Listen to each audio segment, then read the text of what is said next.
Sandra María Jessen. Sólin skín í dag, við geiflum okkur pínu að þegar kemur inn í andlitið okkur, en þú brosir, þú varst valin í landsliðið í dag, þú hlýtur að vera mjög sátt. Já, ég virkilega sátt og stolt og bara, já, gaman að fá eitthvað fyrir það sem maður hefur lagt á sig undanfarna mánuði og ég er bara í skýjanum yfir þessu.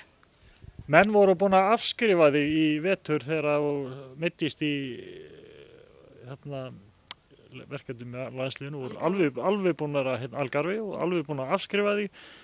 En þú komst eins og sannutt að fara tilbaka og gera það sem enginn átti von á og gera klára, koni í landslið.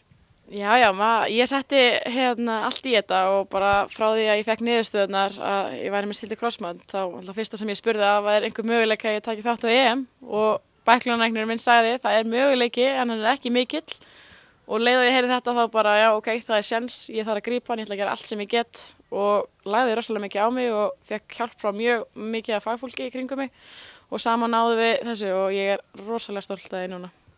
Við Akureyringar getum verið ferlega góðu með okkur núna því að það er ekki bara þú því að nú eru þær áfram Rækkur Hrönnu og Arna Sif þannig að þú ert komin inn í flottan hóp Akureyringa í landsliðinu.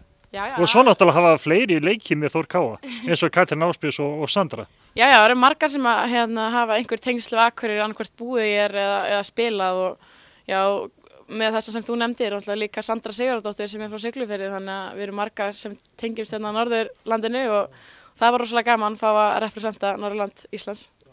Og svo náttúrulega ef við höldum áfram með tengingum þá var náttúrulega Ásta sjúkraþjálfari hjá ykkur og hún var nú einu sinni í Þór Káa. Já, maður getur skoðað alla leikmenn og alla sem er í kringu lið, það er hellinga sem er hérna frá. Þannig að já, það er mjög gaman að hafa fólk sem að þekkir og er kunnugt við Akureyri hérna nálægt hópnum. Þetta verður gaman. Sandra, nú skulum snúa okkur að verkefni morgundagsins sem er 8. úrslit Stjarnan úthelli. Þetta verður eitthvað.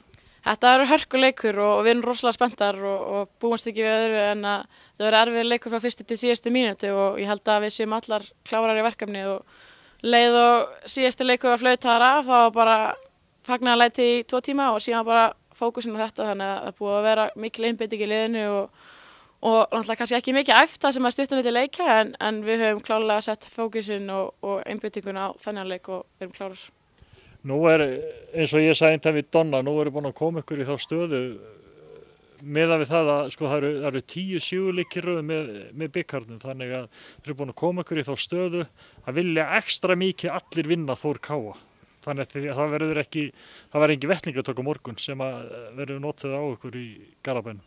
Nei, ég held akkur þetta lið sem allir vilja vinna þessa dagana eru við og það er svona gaman að sína og sanna hverja vensta leika, það bara er ekki búið, við ætlum alltaf að gefa allt í leikinn en við erum spenntar fyrir morgundeginum og bjóðum på hörkuleik og þær munu örugglega koma bandbrjála sem við unnaðar í deildinni þannig að það verður gaman og skemmtilegt verkefni.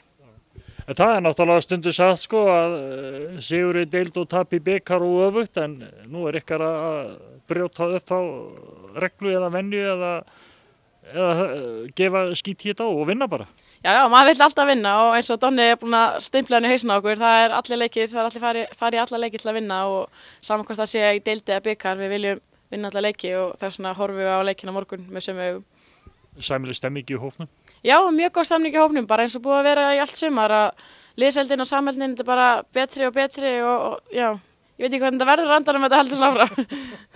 Við spáum við það bara þegar upp fyrir staðið? Já, maður gerir það seinna. Gangi ykkur vel. Takk. Ekki bara sáttur, heldur himinlifandi á dekkjum frá Yokohama. Þú fær Yokohama dekkin hjá Dekkjahöllinni og á dekkjahöllin.is.